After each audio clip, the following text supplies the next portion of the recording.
Baka akala mo'y kontra kasi hindi mo naintindihan. Pakinggan nyo, meron akong babasahin. Basahin natin. Pakinggan nyo, meron akong babasahin.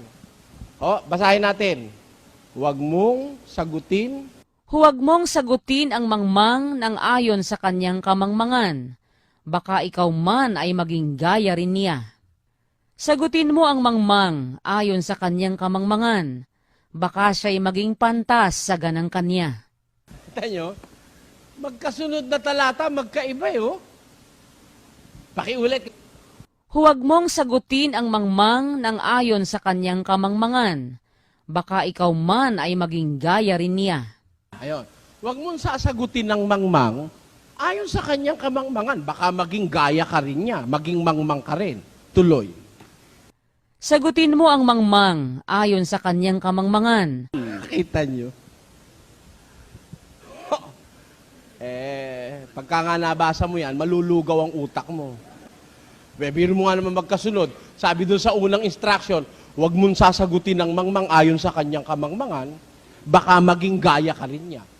Tapos, doon naman sa susunod, sagutin mo ang mangmang ayon sa kanyang kamangmangan. At, baka siya'y maging pantas sa ganang kanya. kita nyo, magkakontra o hindi? Magkakontre. Kung ang babasa, walang unawa. Pero, pag ang babasa po ng dalawang talatang ito'y nakakaunawa ng Espiritong galing sa Diyos, hindi magkakontre. Gusto nyo patunayan ko sa inyo, mga kababayan? Dalawang magkasunod na talata yan, ha? Ito nyo, pakinggan nyo. Ulitin nating isa-isa, ho? Basa.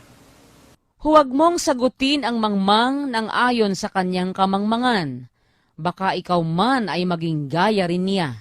Sabi ng Diyos, huwag mong sagutin ng mangmang ayon sa kanyang kamangmangan. Baka maging gaya ka rin niya. Ito ho ang consequences ng pagsagot sa mangmang. Bawa, may nakasalubong kang taong mangmang, hindi umuunawa, nagalit agad, minura ka. Hindi mo na nagtanong, galit agad, may nabalitaan lang siya. Ano mo nga? Sumagot ka nga ayon sa kanyang kamangmangan, ano isasagot mo? May pagkakaiba pa ba kayo? Pareho na kayo! Ulitin natin yung talata.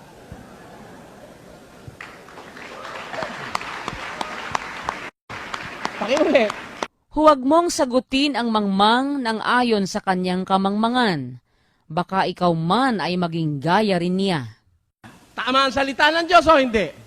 Tama Pag yung kamangmangan ng mga inayunan mo, pareho ka rin. Pareho na kayo, mami, ang dalawa. Wala na kayong distinction. Even if you believe that you are wiser than the mangmang, you are both mangmang. Lumagay ka sa level niya Okay na, no? Naintindihan nyo na ibig sabihin ng Diyos? Ulitin ho natin ulit, saka naman natin ituloy. Pakinggan nyo. Huwag mong sagutin ang mangmang ng ayon sa kanyang kamangmangan.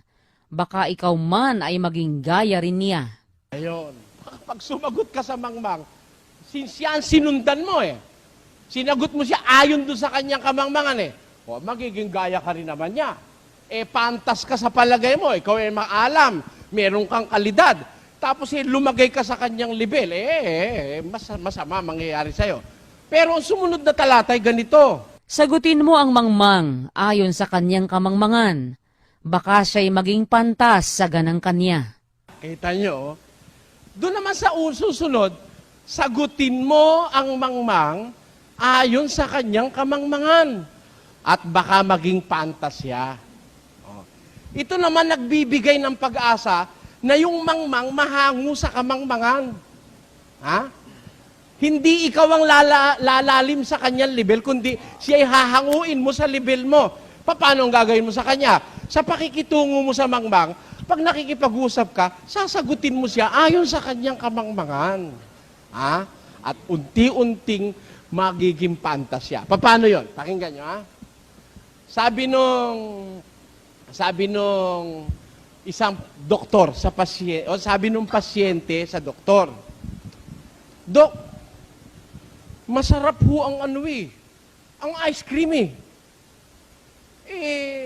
may diabetes ka eh. Masarap po ang ice cream Paborito ko yun mamamatay ka agad. Sabi ng doktor. Sabi ko na sa'yo, bawal lang matamis sa'yo Mamamatay ka agad. Paano ho yan, Dok? Paborito ko yung ice cream. Ibig mo sabihin, hindi na ako pwede kumain ng ice cream? Pwede, paminsan-minsan. Kaya lang, pag kumain ka ng ice cream, mga kalahating lang. Kalahating baso lang. Pero pag kumain ka ng ice cream, huwag ka nang kakain ng kanin at saka tinapay. Bakit ho? Kasi yung tinapay at saka yung kanin, nagiging sugar din yun Hindi ko naintindihan yun, Dok, basta't masarap ang ice cream. Sabi niya, sige. Pag uwi mo, kumain ka ng isang basong ice cream. Damihan mo 1 baso Tapos balikan mo bukas kung ano naramdaman mo Sige. Sinagot mo na siya ayon sa kamay. Pinipilit niya ice cream. Di, bigyan mo siya. Sige. Sige, 1 baso. Sabi ko kanina, kalahating kutsa, lang.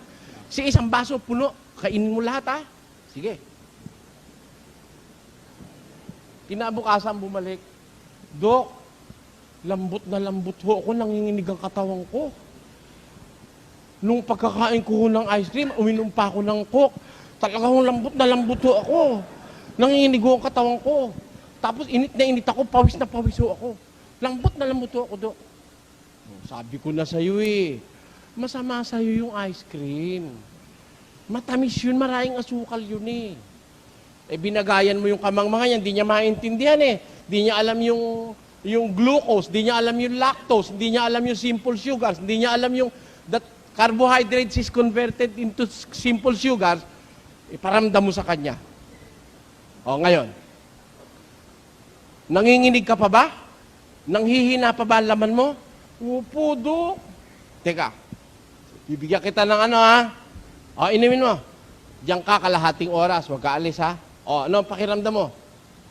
Malakas na ho, Dok. Malakas na. Ayos na ho. Ayos na. Eto pa isa. Inumin mo pa to. Dok, nanghihina ho ako, Dok. Nung tumatalaban ko, nanghihina ako. Ito. Kalahati. Nung mainom yung kalahati, pagkaraan na medya ora, Dok, lumalakas na naman ako. Yon. Ganon, anak. Kaya nga bawal sa'yo maraming sugar, kailangan regulated lang. Yung ibinigay ko sa'yo, pampababa ng sugar, tinan mo nang bumaba yung sugar mo, nalambot ka rin. Nung tumaas yung sugar mo, nalambot ka rin. Kaya kailangan, ang regular na sugar lang ma-maintain. Ayan. Para sa mga may kailangan, ang regular na sugar lang ma-maintain. Ayan. Para sa mga may diabetes.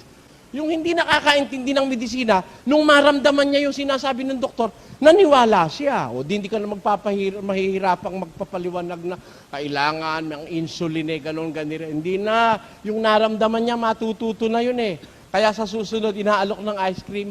Patikim nga. Ito pa, Mari, sige ka. Ayoko. Natuto yung mangmang hindi. Bakit? Binagayan mo yung katangahan niya yun ang ibig sabihin ng Diyos doon.